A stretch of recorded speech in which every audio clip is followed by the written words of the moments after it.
Morning mga madam, mayroon ako ditong hinog na avocado dalawa. Ito yung kakainin ko mamaya. Ipalaman ko sa sandwich.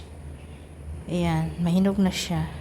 Pero yung isa, ilapag ko muna dito kasi isa lang yung ipalaman ko sa sandwich mamaya for my lunch. Dalawa siya. Tago ko muna yung isa dito lang. Para makita agad. Or dito ko na lang itlapag. Ito na lang. Malinis naman ang bahay. Hintay lang ako magbalik si madam para sa nagbili po siya ng aming breakfast. Ayan. Malinis po ang bahay. So wala po ako masyadong gagawin ngayong araw. Ito po ang aking lunch mamaya. Wheat sandwich. Anong tawag ito? Basta ganun siya. Yung hindi puti na sandwich guys. Tapos palamanan ko siya ng avocado. Ganun lang. Ganito ang buhay ko dito. Alam niyo na, yung mga nanonood sa akin. Alam niyo na yung buhay ko. Minsan busy, minsan naman hindi. Pero ngayon wala na kasi ako masyadong ginagawa kasi tapos na po, hindi po madumi ang bahay. Malinis, vacuum lang konti. Tapos hinintay ko muna yung aking alaga noon. Naligo pa. Ay nako, almost 2 hours na hindi pa rin tapos pero malapit na yan.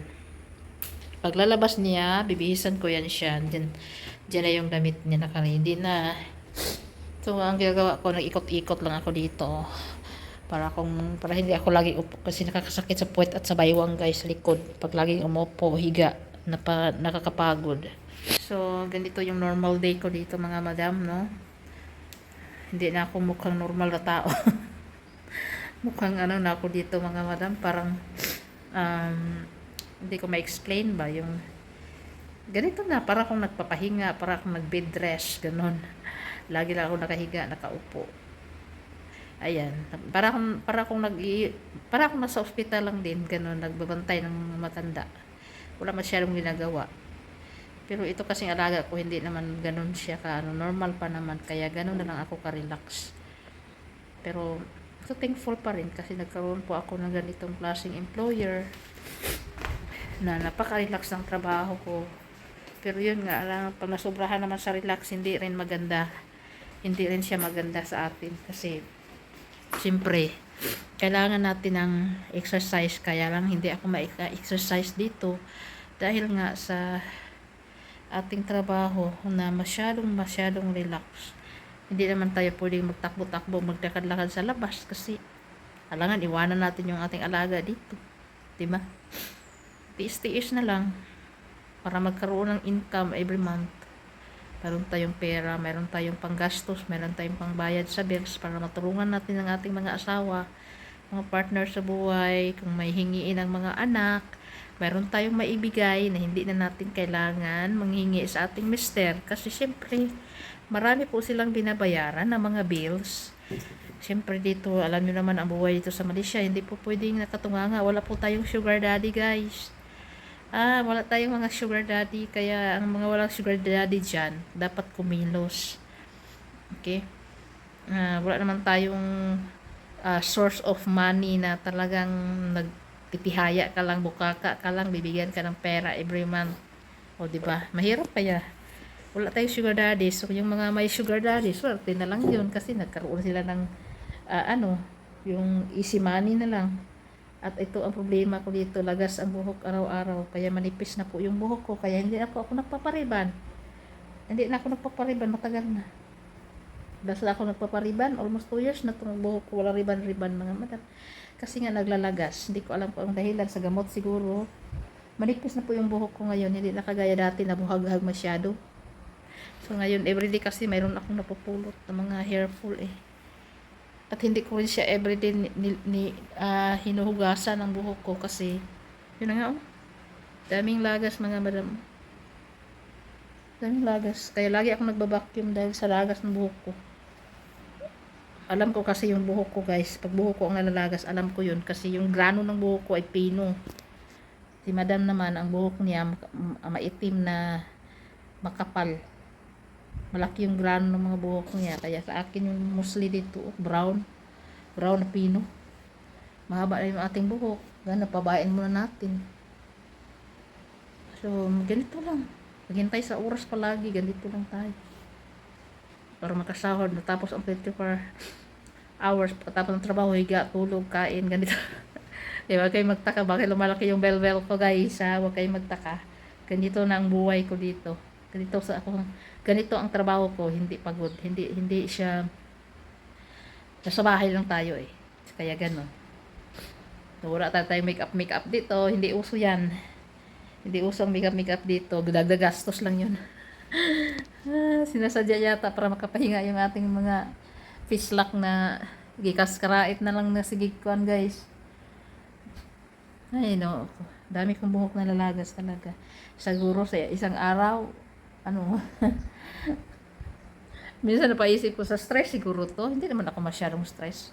Nagkaroon kasi ako ng hormonal imbalance kasi marami akong mga pimples na lumalabas, guys. Kaya, ayan, mga piklat. Walang tigil sa yung mga pimples, mga kampon sa kadiliman. Tapos sa silolo. Pero mga madam, naabot naman ang akong employer. Mga unata. Mauni ang akong pamahaw karon. Noodles, pamahaba ng buhay, guys. So, ganito yung aking pagkain every morning. Kung hindi noodles, mihon. So, kain na tayo mga madam. Hindi ko na ipakita sa inyo. Ayan. Hindi ko na ipakita yung paghungit na ako. So, nagkaon na si Lolo mga madam. So, kakain na rin ako. Bye! Yung hapon mga madam, ang oras natin ngayon ay 4:55 na ng hapon.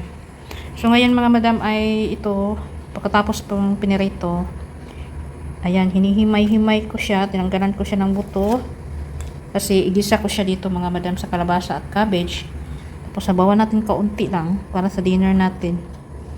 Ako lang magkain nito mga madam. Napadami man ako ng ready. Okay? So ayan po yung ating isda na pirit. Kasi pag hindi din maganda, pag palagi na lang prito, kailangan natin gawa ng paraan para maiba naman, may sabaw naman konti. Kaya ginagawa ko siya. Naalala ko kasi dati si mama eh. Birthday kasi ni mama ngayon mga madam. Kaso lang wala na yung mama ko mga madam. Nasa hibi na siya pero hindi po kami mag-celebrate. Kasi parang malungkot pa rin ako eh. Wala akong gana mag-celebrate ng patay na. Nung buhay pa nga eh. Hirap kami noon. Nasa malayo. Hindi nga kami mag-group chat lang kami mga madam. Ay. Hindi nyo muna ako makikita ngayon ang mukha ko mga madam ha. Kasi umiiyak po ako mula kanina umaga. Uyak ako, naalala ko lahat-lahat. Nag-emote ako sa Facebook. Ayan, naalala ko si mama. Nanghinayang ako. Basta. Iyak ako. Tinignan ko yung mga picture niya sa Facebook. Ganun. So, yes. Ay. So, ngayon, start na po tayo. Ilagyan ko lang ng very konting mantika. No?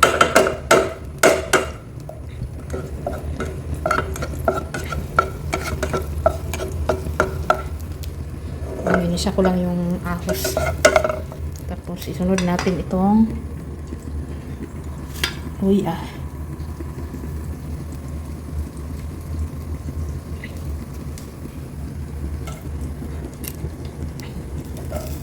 Sibuyas at luya. Isunod natin mga madam. Nakalimutan ko anong tawag nito dati. Merong tawag si mama nito eh. Basta ang ano ko lang mga madam ay nagluluto po ako mga madam. Kung ano lang available dito. Kung anong available sa kusina, yan lang po. Yung kahanapan na lang natin ng paraan kung paano lutuin para hindi naman nakakasawa yung ulam natin. Nakakaumay. Lagyan ko yung nilalagayan ng kuya para mawala yung langsa. May kunting anghang ba ganun. Tapos noon medyo okay na, medyo luto na siya. Ilulo natin yung kamatis. Yung kamatis na to. Kasi mas gusto ko yung may kamatis talaga. Kahit sa anong klaseng ulam. Pero nadepende lang din sa klase ng niluto. Para siyang ginisa lang ba? Ginisa. Lakasan natin yung apoy. Kunti lang yung isda. na isang piraso. Kasi maliit kasi yung na isda. Kaya naisipan ko talaga na pisahin na lang. Tama lang gulay. Tapos lagyan ng konting sabaw. Para masustansya.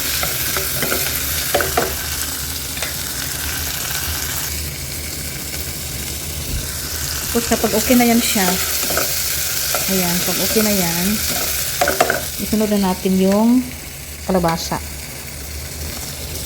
Para madali. Madali lang itong lutuin eh. Napakabilis lang ito gawin.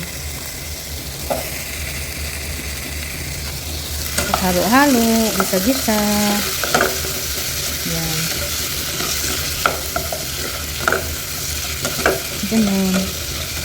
Ganito lagi yung inuulam namin sa probinsya dati. Nung nasa teenager pa ako, hindi ko man laging nakasama yung mga kapatid ko, mga magulang ko. I grew up kasi mga madam na workaholic ako eh. Lagi akong wala sa pamamahay namin, lagi ako wala sa tabi ng mga magulang ko ba. Kasi bata pa talaga ako mga madam, I'm very independent na. At the age of 12, nag-aaral na po ako away from my mom. After ako mag-grade 6 talaga, after ako mag-graduate ng grade 6. Maaga kasi ako nag-graduate 11 years old. So, ayun, first year high school ako nagtrabaho na ako mga madam as a waitress sa Pagadian City sa isang boxer yan dati. So, maaga po ako na kumbaga nalupas ba mga madam. Maaga akong na-independent. So, unod natin yung isda. Ayan. Pagkatapos nun, trabaho ako, tapos nag-aaral. Doon naman ako sa auntie ko. Kung saan po ako nakatira. Tapos bumalik ako sa probinsya namin. Nag-aaral ako sa Rebuco National High School in 1 year. Pagkatapos, naminto ako doon. Lumipat ako sa city. So doon ako sa city nagpatuloy hanggang nakatapos ako ng high school as a working student. Kasi mahirap na po talaga yung mga magulang ko. Then after that, lalagyan natin ng tubig na mainit. Kasi pakulo ako. Yun lang yung tubig na ilalagay natin hanggang lumambot yung kalabasa. Mabilis lang po yung lumambot. Ayan, hindi ko na lang ipapatuloy yung kwento natin mga madam about sa past. Basta ganun ako dati. Workaholic ako, namimiss ko yung mga magulang ko. Lagi akong wala sa tabi nila hanggang mapadpad ako sa Cebu. Hanggang nakapag-asawa ako. Lagi akong wala sa magulang ko, sa tabi nila. Kaya napakasakit po. Mawala na maaga ang magulang mo. Hindi mo man lang nakasama ng matagal. Mga kapatid ko. Lagi kasi akong wala. Ay, buhay. Ayan, pinakuluan ko muna siya mga madam. Hanggang kunti na lang yung tubig. Pero ilagay ko na itong cabbage para lumambot. Para lumambot talaga siya. Habang may tubig pa. Ayan. So, nalagyan ko na yan siya ng pampalas na asin at oyster sauce at kunting toyo lang po yung ilagay ko. Ganon. Yan yung ulam natin. Yan yung ulam ko na yan mamaya. With the brown rice.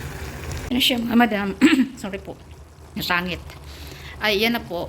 Lumambot na siya. Pero mas masarap yan siya pag mayroong atsyal. Pag mayroong atsyal, mas mabango at mas masarap.